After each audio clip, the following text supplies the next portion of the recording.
Jadi tidak perlu waktu lama lah, hitungan sekitar beberapa menit kita udah menemukan korban.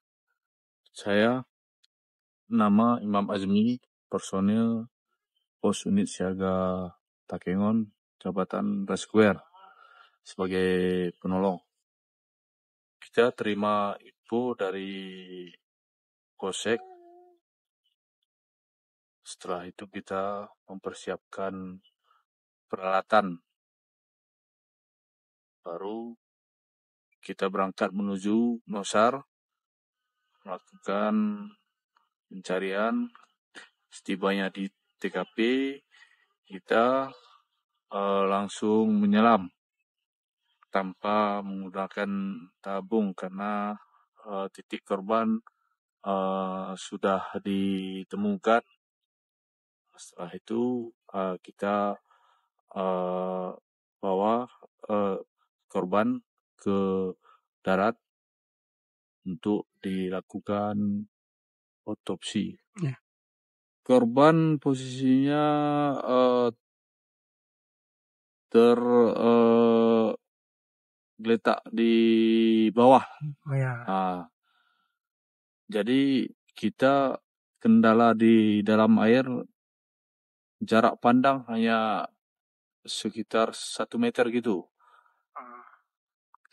Kita dari Basarnas 2 orang.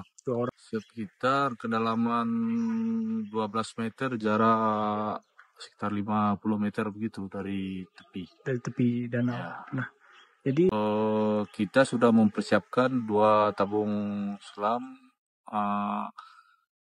beserta alat-alat masker, movis, BCD dan lain-lain. Tapi kita belum sempat menggunakan itu karena korban sudah ditemukan titiknya dan kita bisa menyelam tanpa menggunakan alat ya. Ya, korban kita pegang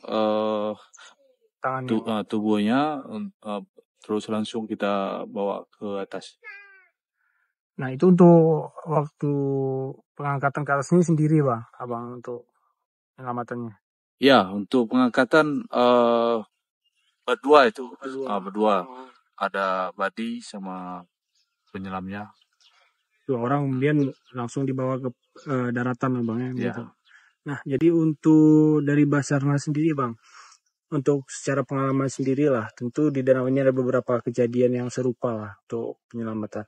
Nah, bisa diceritakan sedikit nggak, Bang, apa yang menjadi tantangan tersendiri bagi Basarnas dalam melakukan penyelamatan korban di Danau Tawar ini, Bang? Apa yang menjadi yang hal berbeda lah dari daerah-daerah lain? Ya, di danau ini dia tekanan airnya lebih kuat daripada di laut. Daya apung kita lebih rendah dan kedinginan di danau ini sangat luar biasa. Cuaca juga memang mempengaruhi kinerja kita untuk di dalam laut. Untuk air sering keruh gitu. Nah, jadi menurut pengalaman Abang sendiri nih, di Danau Tawar ini sendiri berapa kali telah melakukan penyelamatan korban yang tenggelam? Untuk kita sudah setiap menerima informasi kita langsung nyelam dan dilakukan oleh rekan-rekan kita yang lain juga. Untuk di sini sendiri ada berapa berarti total tenaga yang bisa melakukan penyelaman di Basarnas? Sekitar 5 orang ya. Nah, jadi waktu untuk penyelaman kemarin berapa jam itu, Bang?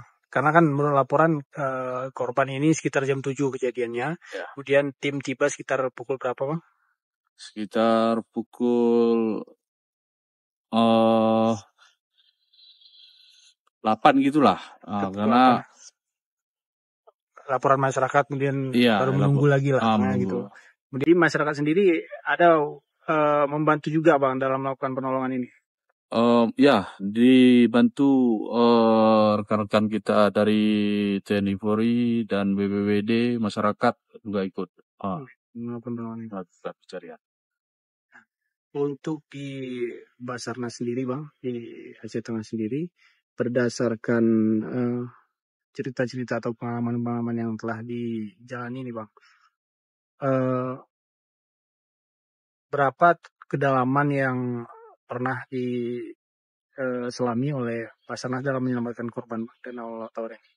Sekitar 30 meter kedalaman, cuman yang kita temu korban itu di kedalaman 15. Untuk batasannya itu sekitar di kedalaman 30 lah untuk maksimalnya. Kalau untuk penyelam awal atau A1 lah.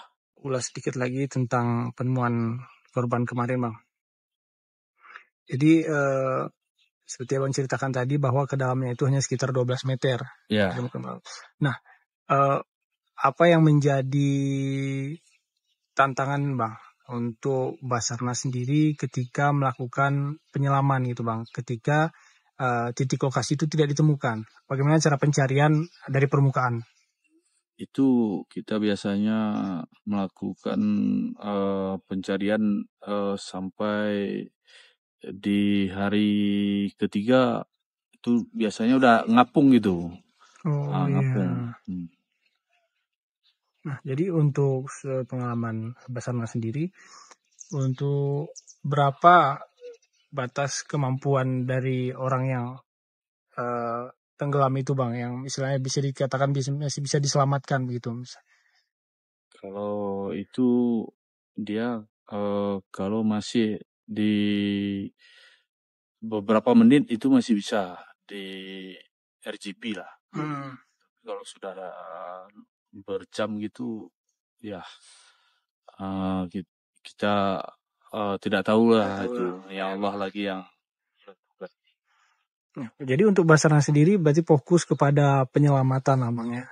Iya. Atau penyelamatan di dalam laut ya? Ya, pencarian dan pertolongan. Ya? Baik itu di air ataupun di darat, di hutan. Nah, kalau di danau ini mungkin arus di atas tidak terlalu deras. Yang di bawah nih kadang agak deras juga tuh di bawahnya lah. Kemarin itu sekali menyelam langsung ketemu, itulah udah memang rezeki kita bersama itu. Udah nyelam langsung angkat langsung. Oh, tidak naik turun lagi Bang? Sekitar 50 meter gitu, nggak jauh dari lokasi.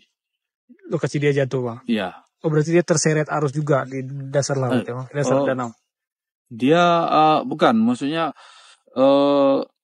dia dari lokasi pencarian tuh dari darat lah, itu nggak jauh. Dan dia pun jatuh dari perahunya paling jarak-jarak ketemu dia sekitar 15 meter gitulah paling. Ya, saya juga dapat laporan dari warga setempat itu memang dia mengalami pusing. Kami coba kemarin untuk mengangkat perahunya, tapi sudah nggak ditemukan lagi karena udah pindah mungkin karena di bawah arus itu. Berarti untuk perahunya tidak dapat ditemukan. Belum ditemukan ya. Tapi saran saya dari sini ke depan, kalaulah mau ke danau atau nelayan, diupayakan kesehatan dulu. Kalau sudah sehat, rasanya baru pengaman seperti alat apung lah, seperti life jacket itu diupayakan pakai, biar nanti seandainya terjadi hal yang tidak diinginkan, kita bisa mengapung di air. Walaupun tidak bisa berenang, ya paling tidak kita mengapung. Oke Bang, baik. Mungkin sedikit terakhir Bang, himbauan kepada masyarakat maupun kepada wisatawan lah, apalagi. Ya, untuk pengunjung wisata, kalau ada tempat pemandian di danau gitu, upayakan buat garis atau tali lah untuk batas kedalamannya, dan upayakan ada yang selalu mengawasi. Kalau bisa ya pakai life jacket.